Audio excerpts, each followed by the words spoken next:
Hello and welcome to Merlin's Manor. Today I'm going to be reviewing Wyrmspan, which is a 1 to 5 player game designed by Connie Vogelman and published by Stonemaier Games.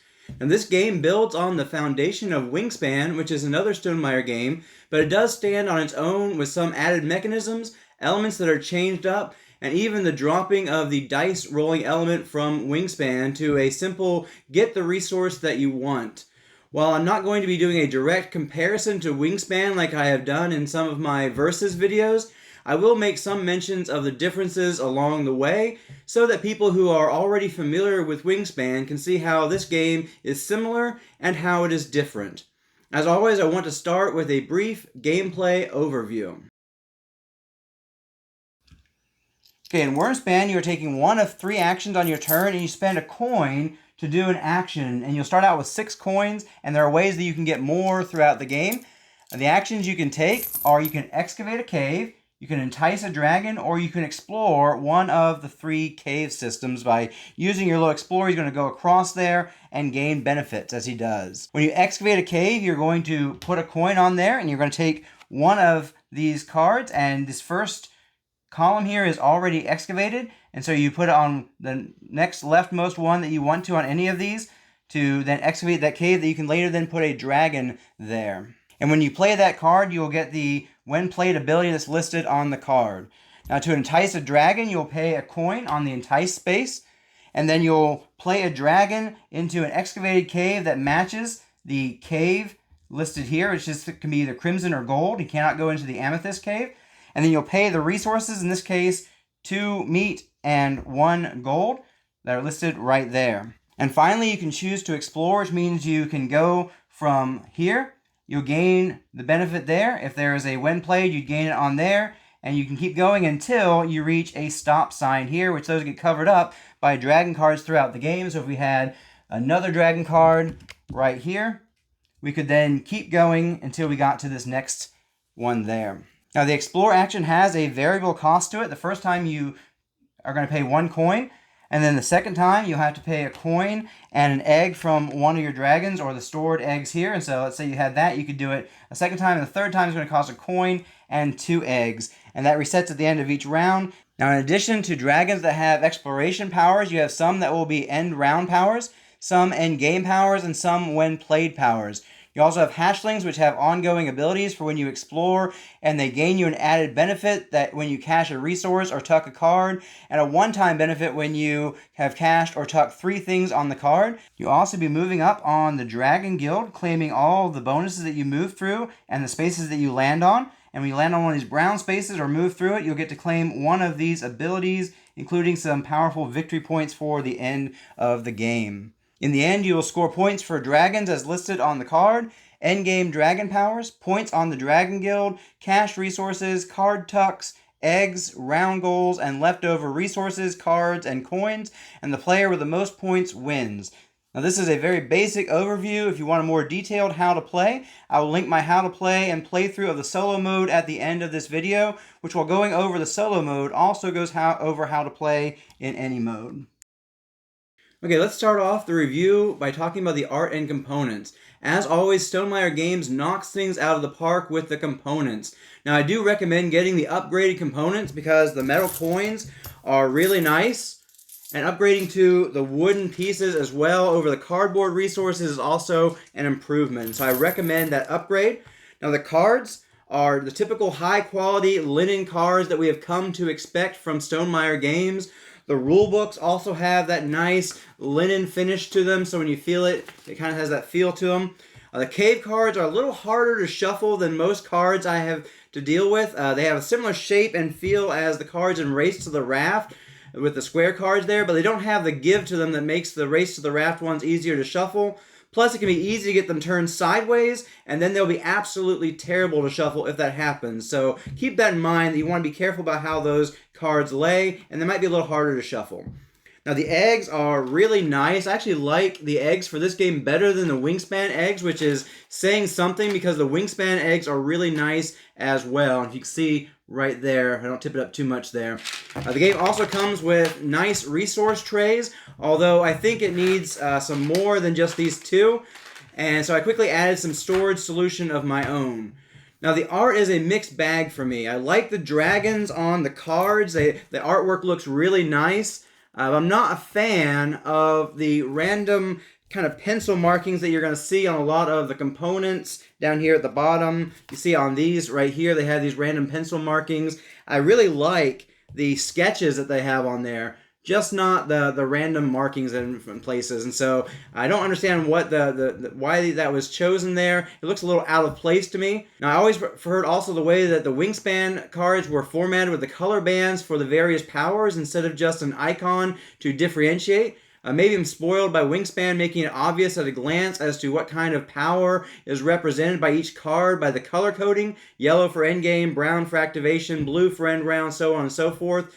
There were actually a couple times I accidentally activated an endgame ability and had to backtrack and undo those in a game.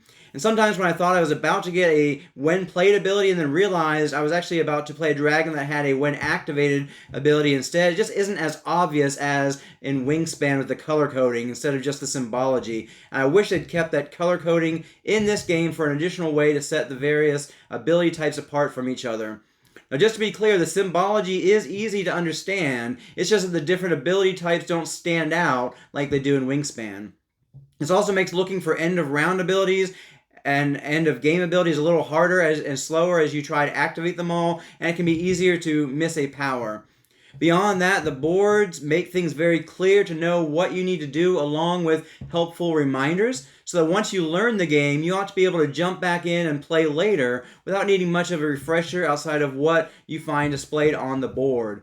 The round board also helps with gameplay, as it has step-by-step guide printed onto as to what you do to finish up each round and between rounds as you go through there, so that is very nice as well.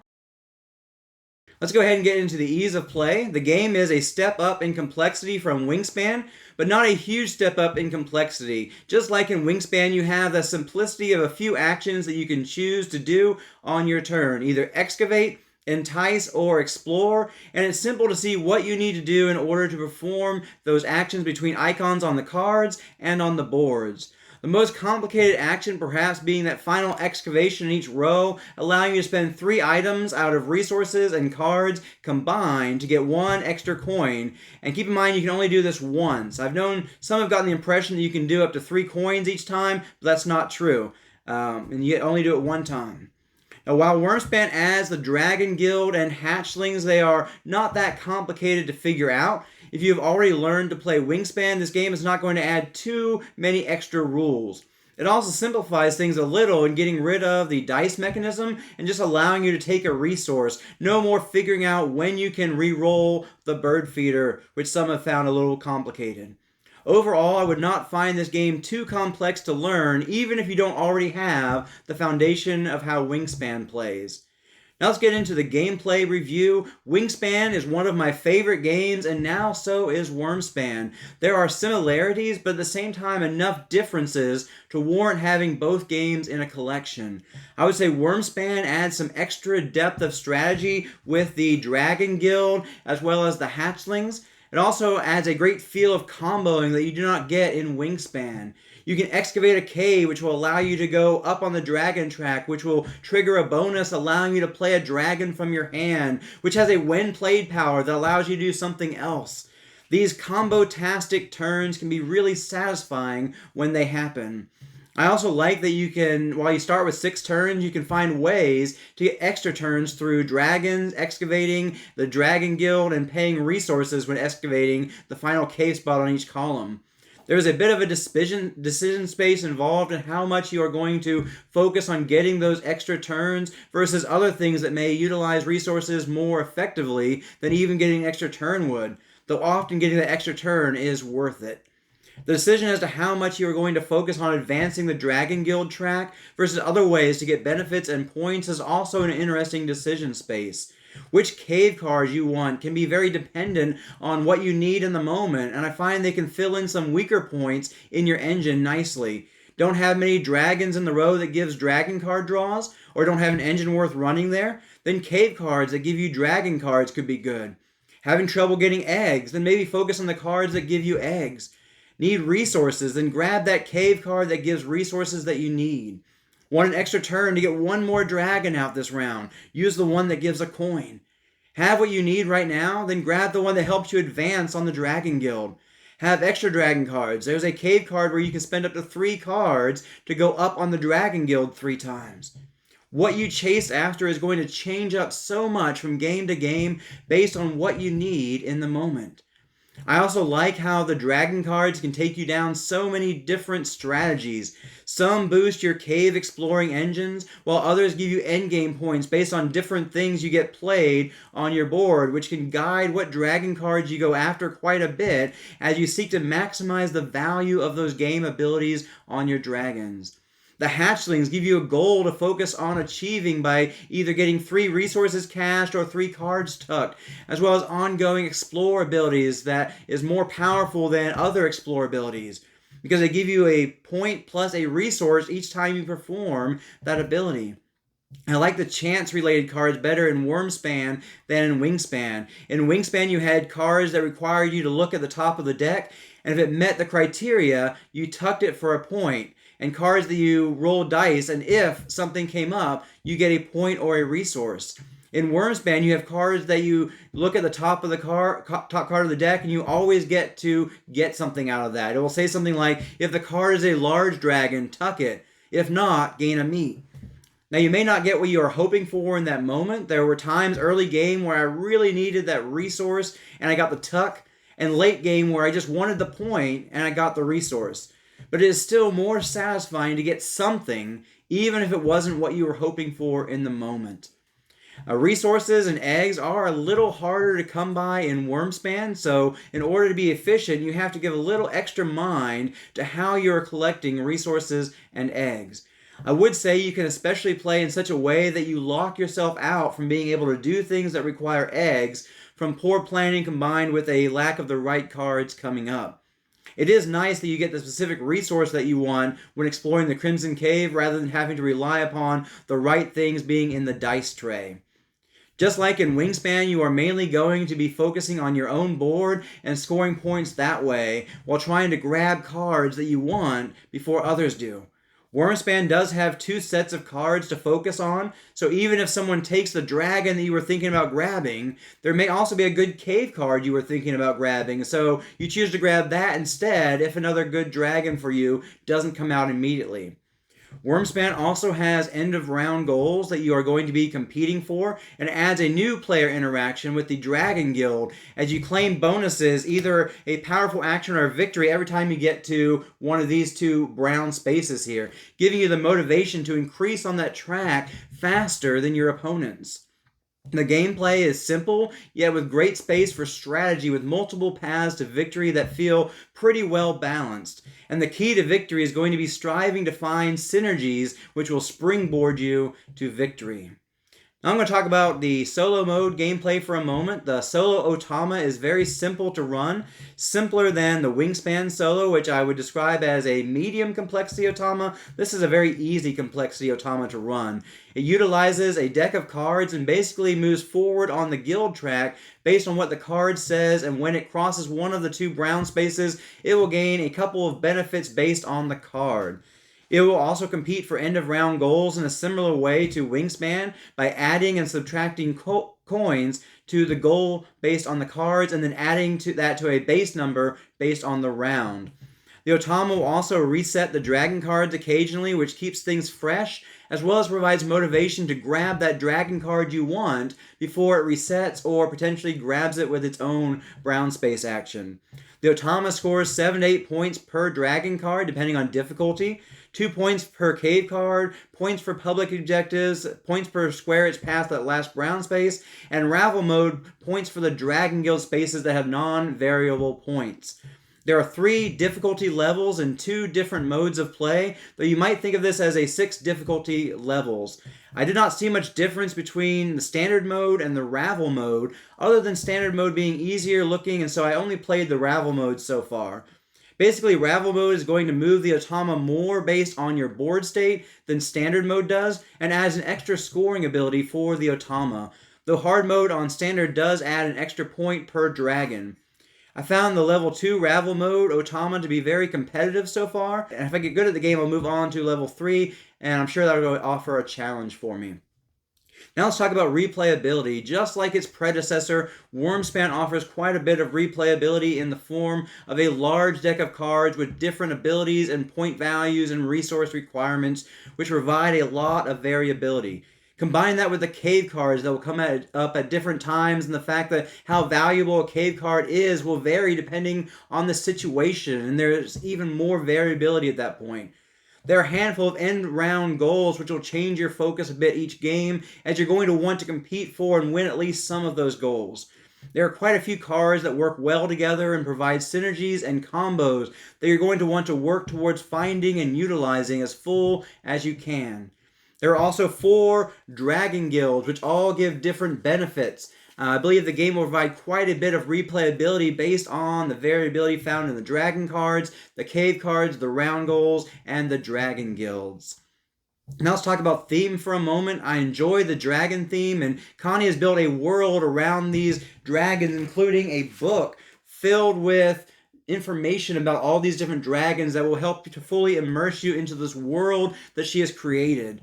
I don't think the theme comes out quite as well in the gameplay as Wingspan did. Of course, it could be just that I haven't made all the connections yet there. One cool thematic touch is that dragons that want to be in certain cave types also take an interest in a resource that is specific to that cave. Crimson cave dragons want meat to be enticed. Golden grotto dragons desire gold. Amethyst abyss dragons require amethyst to be enticed into the cave. You also have the hatchlings, that they do not store eggs and that they require milk in order to be played, and also tend to continue to want milk and sometimes meat to provide some thematic tie-in there. Now let's go into my final thoughts. I really enjoy Wyrmspan, and while I did have a few nitpicks over art and components, the gameplay is solid for both the multiplayer and the solo mode, with a super simple to run solo Otama with multiple difficulty levels for those who like solo play. Wyrmspan increases the depth of strategy from its predecessor and decreases some of the randomness by getting rid of the dice rolling, as well as providing less random chance in some of the card abilities. There is quite a bit of anticipated replay for this game due to the variability provided by cards and guilds and how different combos will come out each game. I am rating this game a 10 out of 10, which is also what I rate Wingspan. I do find it hard to say which game I prefer overall. I enjoy the depth of strategy offered in Wyrmspan, but I do find a larger amount of variability in Wingspan due to the expansions that are out there and that are planned to be added still. But comparing base game to base game, I believe Wyrmspan has the edge between the two. But with all the modes of play and added variability with cards, I definitely think Wingspan still has a place in the rotation. I like everything Wyrmspan has added and do not find myself missing anything that had been taken away from what Wingspan offered. I highly recommend Wyrmspan to those who like tableau builders like Wingspan, Everdell, and Earth. And if you felt Wingspan just needed to be a little heavier, then I would recommend checking out Wyrmspan to see if the changes here add up to the difference you were looking for. This is already one of my top games with a rating of 10 out of 10. I hope you enjoyed this video and that it's helped you to decide if this is a game that you want to check out. If you want to see more about this game, check out my How to Play Solo playthrough here. And I hope you have a great week and game on.